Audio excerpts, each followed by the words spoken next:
আসসালামু আলাইকুম ওয়া রাহমাতুল্লাহি ওয়া বারাকাতুহু। প্রিয় দর্শক শ্রোতা, আপনারা জানেন বাংলাদেশে অনেক ভাষা আছে, সেই ভাষারও আবার কিছু রূপান্তরিত আছে। কিছু কিছু জাতিগোষ্ঠীর ভাষা আলাদা, আবার কিছু জাতিগোষ্ঠীর ভাষা শুদ্ধ বাংলা, আবার কিছু জাতিগোষ্ঠী ভাষা বাংলাই বলে, কিছু পেঁচিয়ে পেঁচিয়ে বলে। আবার কিছু জাতিগোষ্ঠী আছে বাংলা বলে না, সাংস্কৃতিক না, হিন্দিও না, আবার ইংলিশও না, সেটা বাংলার মতোই কিছুটা হয়, ওটা ওরাই শুধু বুঝতে পারে, অন্য কেউ না। সেটাও এই বাংলাদেশে আছে। তারপরে বাংলাদেশের প্রধান দুইটি জনগোষ্ঠী বাস করে। মেইন জনগোষ্ঠী হচ্ছে মুসলিম, দ্বিতীয় নম্বরে আছে হিন্দু। এদের ভাষার কিছু তারতম্য আছে, সেটা আমরা জানবো। হিন্দুদের ভাষায় আমরা যে পানি পান করি সেটাকে জল বলে, মুসলিমরা বলে পানি। হিন্দুরা গোসল করাকে স্নান বলে, হিন্দুরা স্নান বলে থাকে, মুসলিমরা বলে গোসল। মুসলিমরা একজনের বাসায় আর একজনের দাওয়াত খেতে যায়, যেটাকে দাওয়াত বলা হয়, আর হিন্দুরা বলে নিমন্ত্রণ।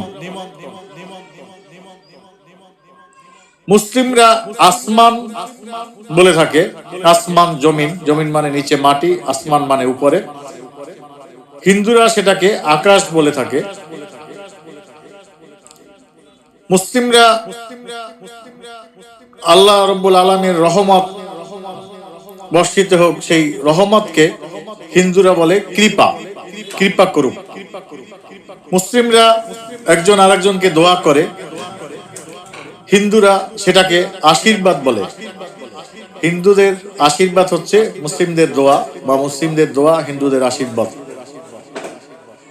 মুসলিমরা রিজিককে বিশ্বাস করে, যে এটা রিজিক, সৃষ্টিকর্তা তাকে রিজিক দান করেন। হিন্দুরা সেটাকে ভাগ্য বলে, মানে যেটা ভাগ্য সেটাই রিজিক। দুই ভাষায় দুইটা। মুসলিমরা সৃষ্টিকর্তার কাছে কিছু চাওয়ার পরে শেষে আমিন বলে, শুকরিয়া আদায় স্বরূপ আমিন, ভালো কিছু হোক আমিন। হিন্দুরা বলে ওম শান্তি। এই ওম শান্তি হচ্ছে মুসলিমদের আমিন।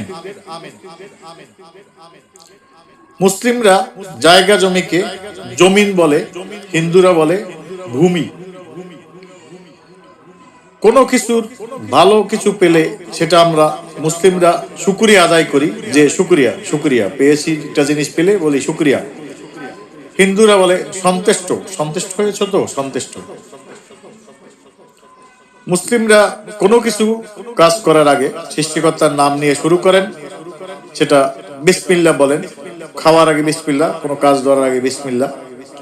এই বিসমিল্লাহ মুসলিমরা বলে বিসমিল্লাহ, হিন্দুরা বলে ওম তৎসৎ। ওম তৎসৎ এটা হচ্ছে এই বাংলাদেশের বাংলা ভাষাভাষীর হিন্দুদের ভাষা। ওম তৎসৎ মানে আমরা যেটাকে বলি বিসমিল্লাহ।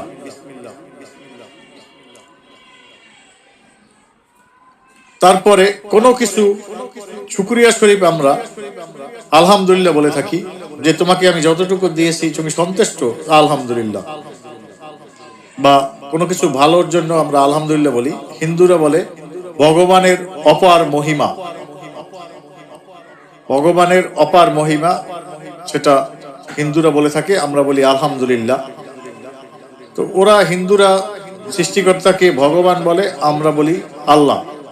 পার্থক্য হলো ওদের অনেক ভগবান আর আমাদের একজন ভগবান। আমরা এই একজন ভগবানকেই সৃষ্টিকর্তা হিসাবে মানি, আর ওদের অনেক ভগবান হিসাবে ওরা পালন করে। এইটুকু ডিফারেন্স হিন্দু আর মুসলিমদের। সবাই ভালো থাকবেন, সুস্থ থাকবেন। ভিডিওটি ভালো লাগলে সবাইকে জানতে দিন, জানতে হলে শেয়ার করবেন। এরকম আরো ভালো ভালো ভিডিও পেতে হলে আমার এই চ্যানেলের সাথে থাকুন, সাবস্ক্রাইব করুন। ধন্যবাদ সকলকে।